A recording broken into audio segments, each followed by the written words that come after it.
What should a grandparent do when DHS comes calling?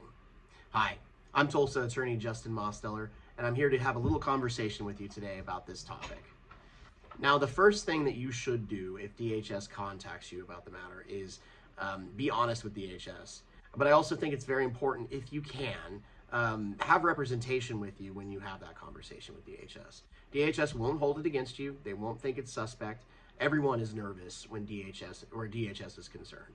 So absolutely go in there with help, somebody that can give you some guidance. But when I go on, on interviews with DHS with my clients, I always tell them first and foremost, be honest, because as a grandparent, you are most capable of helping, the children and grandchildren in this case, by being honest with DHS and maintaining that credibility. Transparency is really the watchword. You want to be open with DHS.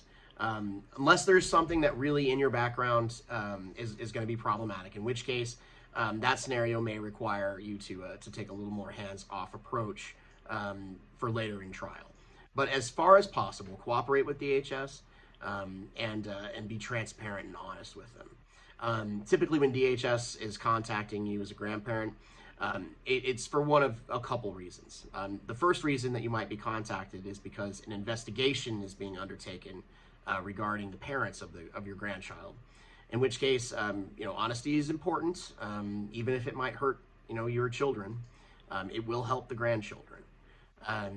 In the second scenario, they might be contacting you to be a placement for the grandchild in a deprived case. A deprived case occurs whenever the state takes custody of the children because of some kind of abuse, neglect that's going on in the home.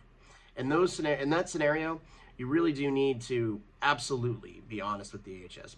Be a clear alternative to the parents in terms of a safe place for the children to be. Differentiate yourself as much as possible from the parents in terms of your capabilities to protect the child and act in the child's best interest. Understand that as a placement, you are not the parent. If you are a foster placement for the grandchild, the state has custody of the child, not you.